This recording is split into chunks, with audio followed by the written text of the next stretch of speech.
Hello and welcome to this session. I thought to do this session because we've been getting a lot of emails, lots of questions from some of you. How do I stand the chance? I've applied for 5 years. Why am I not getting selected? I have the best ideas. Why am I not selected in 2021? Please advise us 2022. So I felt like doing a video that that addresses all of these things. Not because we are in partnership with the foundation, no, but because we have helped a lot of people win and looking at the patterns of their successes in the program. We want to share the insights we think will be very helpful and that will educate you, as regards the program. So and us, we are beneficiaries of the program as well. So I mean, it's also me sharing our experience, from the program and from the alumni we've been in contact with. So in this program, this video, I'll be sharing the 10-point factors or the 10 factors that can influence your chances in the program. So those 10 factors I'll be sharing, most of them, 7 of them, I think 7 of them are things you can control. 7 or 6 of them are things that are up to you, right? Then 3 or 4 of them are things that are not up to you. You can do anything about it. And I will run through them, then I will explain the details. So we'll have the cognitive and personality test, we'll have the online learning and quiz, we'll have the business plan, we'll have the pitching, have the partner requirement, have the inclusion, geographical distribution, due diligence, ideas, and log. Now, what are those ones in this list that you have something to do about that is entirely up to you? Now, the first thing that is entirely up to you is the cognitive and personality test. That's the first test you wrote when you registered. When you registered, you'll be directed to a page to write a test, answer around around 40 questions. 20, I think thereabouts, where you'll be asked a lot of things about yourself, where you'll be asked a lot of business questions. So that's the cognitive and personality test. If you don't make it past that test, you can't get into the next phase, right? So that's like your first journey into the program. So if you're already in the online learning, it means that basically you pass tests. That's why you had access. Because if you don't pass that test, they will direct you to take a basic program for basic entrepreneurs, just to get you beefed up, for next year in case you want to apply. So after that cognitive and personality test comes the online learning. The online learning is up to you as well. It's self-paced across 6 weeks or thereabouts, so you have all of the time in the world to go through those modules and learn. But again, you also have to take the tests. It is graded, and I think there are around 7 of the tests or 8, thereabouts. You have to score maximum scores. If you read in between the lines of the questions they're asking you are in the tests, in the course materials and content. So if you read between the lines, you'd probably score a good score, right? 100s, 90, whatever score you are getting. Know that it's a competition, that it's of your best interest to have a high score, because somebody else somewhere will definitely be scoring high. So you want to take your time, no rush, read through the content and answer the questions. So very important. Online learning is a very critical part of this program. So you want to have good scores. It's entirely up to you what you do with the online learning. The next stuff is business plan. Those who did well in the online learning get invited to the business plan stage. So previous years, like in my own set, we wrote complete business plans and complete financial statements. So the business plan we wrote in our sets, we are I think it was 15 pages minimum. So it was not a child's play. And we also had financial statement, like we had the income statement, the cash flow statement, had the balance sheet. We were given those templates and we developed those templates. So it was not child's play in our own set. But this set, I mean, it's just 2 pages, 2 pages of summary. They are only asking you to summarize your business plan, everything financial, into 2 pages, which is pretty much cool. Everybody should be, if you've gone through the learning, everybody should be getting the maximum scores in that business summary, because it's like the simplest thing ever.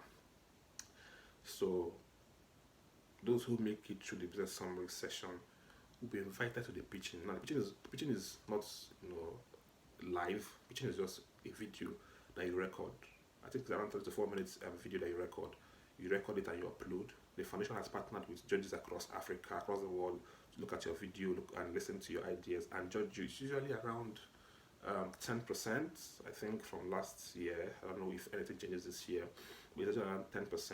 And but 10% is a very big score. It can, it can change the game for you. Trust me, in the grand scheme of things. If you probably scored low in your business summary, scoring 10/10 or 9/10 in your pitching can change the game for you. So you want to take it very, very seriously. I think we're considering doing a video on pitching. Although the foundation has done a video on pitching, you should go check their YouTube page to know what they are saying about the pitching. But additionally, we'll also be doing another video to talk about the pitching, I think sometime later, and you could take all of this knowledge and support your application and come out the best. Then I've mentioned cognitive tests, online learning, business plan, and pitching. Those are 4. Then the next thing you have control over is your ideas. Ideas, they say, change the world. Ideas are, the core component of the program. You want to ensure that your ideas are fitted into the thematic areas of the foundation. So you can have a good idea, but if it doesn't fit into the area the foundation is looking to fund, you may likely not get the fund you want. So you want to ensure that your idea fits into the thematic areas of the foundation. And if you go to their website, you see things like agriculture on the top, you see education, ICT, all of those things. So just run through their site and see the areas they really fund, so that you can stand a better chance. That is especially if you are still new into business and you're considering which way to go. Go to the foundation website and see their thematic areas, and submitting ideas in the thematic areas gives you a better chance. And of course, it's within your power to control.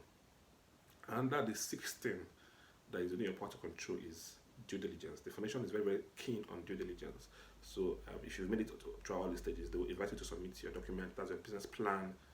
You submit your ID, your proof of address, all of those things. Very, very important. You want to take them seriously, and you want to ensure that they are handy. Don't wait for that deadline, so because people get disqualified for uploading wrong due diligences. So now I've mentioned 6 things that you can control. Now let me talk about the other 4 things they cannot control. So at the top one is partner requirements. Last year, I think the European Union funded 2,000 female entrepreneurs, thereabout. I don't know, around that figure.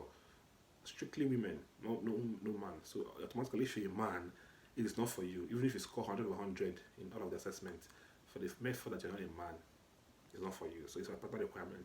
Some partners, like ICRC, Google, had specific requirements. So partners are state-based. I think sometimes state-sponsor entrepreneurs. Anambra State can decide to sponsor only entrepreneurs in Anambra State. Lagos State the same. So there are different partner requirements. So most times you can see that somebody that you're better off in the test is getting the fund. No, it's not. You have to also look at the partner requirements. Where is the person applying from?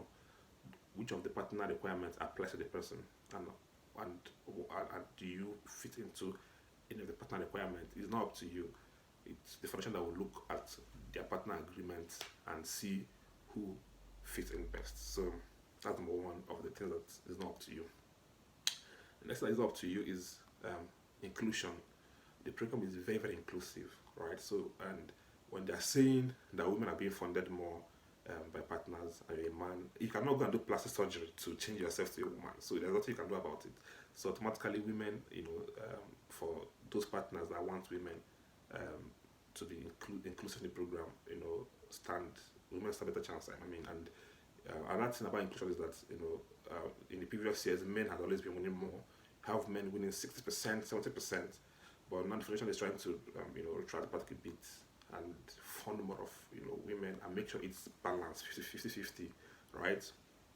So that people of all gender background, by inclusion I mean gender, I mean background, they want to reach everybody in every state. I think that's my next point: geographical distribution. So if you are in Lagos and everyone in Lagos is scoring 100%, they won't abandon other states and fund only people in Lagos. No, probably give Lagos a quota and also look at other states to give them different quotas as well. So you can have a high score in Lagos, or somebody who is in Kaduna or somebody who is in Ebony State that has a relatively lower score can be funded, and you're not funded just because your own state's quota has been exhausted, and people in a particular state, still have slots. So inclusion, making sure everybody has a fair shot at the program. That's the right word, has a fair shot at the program. And geographical distribution, making sure that every state, every country in Africa is duly represented. The next thing you don't have control over, I think the last thing that let's talk about is the luck. So the foundation, Elumelu has said a couple of times that he's democratizing luck across African entrepreneurs. So I mean, at the end of the day, you can be lucky, luck can shine on you, right? So you can have the best ideas and nothing is happening, and you can probably just, there are people who have applied 5 years and they have the best ideas and nothing is happening. And there are people that applied like the first time, one click and it went in. So for instance, for us at South Africa, we applied for the first time and we got funded. But we know some of our entrepreneurs who had applied like 3-4 years and have not been funded. So it's not as if that they don't have good ideas. So we've looked at their ideas and it's perfect, but probably they weren't lucky. So for those people that weren't lucky in previous years or won't be lucky this year, we encourage you to keep trying, and hopefully sometime your luck will shine. So go through all of these points we've mentioned, and most importantly, look at those points that you can control. Those points you can control are the points that you want to like follow back to back. Then those ones you cannot control, well, you can't control them. At the end of the day, I wish you all the best, and I wish you the luck you need to win the funding. Thank you.